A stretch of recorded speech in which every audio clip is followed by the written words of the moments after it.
Зуны сайхан үйлрэл Монгол улсад маань морилон ирээд цэцэгс дэлгэрж шууд жиргсэн бороо хорн тэгшэрсэн сайхан зам болж байна. Тэгээ би энэ зуны үйлрлийг тодорхойлох тэмдэг нэрүүдийг бодохоор үзэсгэлэнтэй богинохон бас эмзэгхэн гэсэн өгнөд орж ирлээ. Тэгэхээр энэ тэмдэг нэрүүдийг бас хүний амьдралын талаар бид хэрэглэж болно. Хүний амьдрал үнэхээр сайхан, маш үзэсгэлэнтэй боловч эмзэгхэн бөгөөд богинохон байдаг. Тэгэхээр өдөр хоногудаа бид ухаалгаар энэ боломжоо алдахгүйгээр өнгөрөх нь ямар чухал вэ? Тийм учраас би энэ төлөвлөлтийг маш их анхаард юм аа. Тэгээ энэ сувгаараа ч гэсэндээ та бүхнийг төлөвлөгөөтөө утга учиртай амьдралд уриалан дууддаг гэж хэлж байна.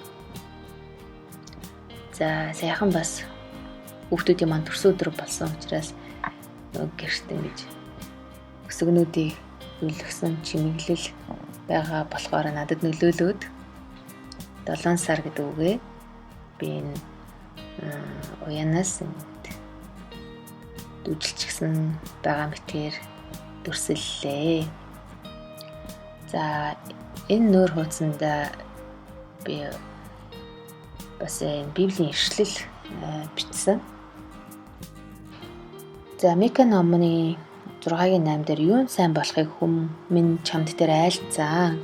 Зүгийг үл тэнэрлийг хайрл, өөрийн бурхантай даруухнаар алах гэхээс өөр юуг тэр чамаас шаарддаг вэ гэж хэлсэн байна.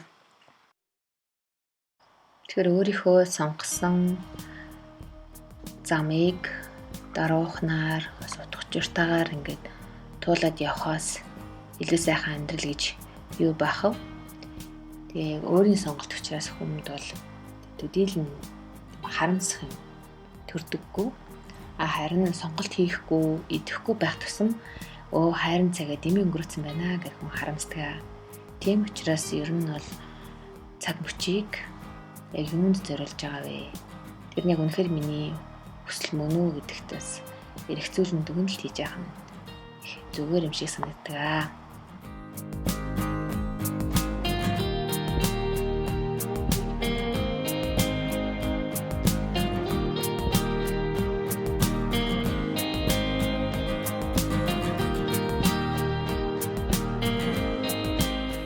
За 7-ныхаа ажлыг бол ер нь хуудасаа 4 хуваагаад хамгийн ихний нүдэнд нь энэ 7 хоногт хийх ерөнхий ажлыг жигсаах байдлаар би төлөвлөж байгаа.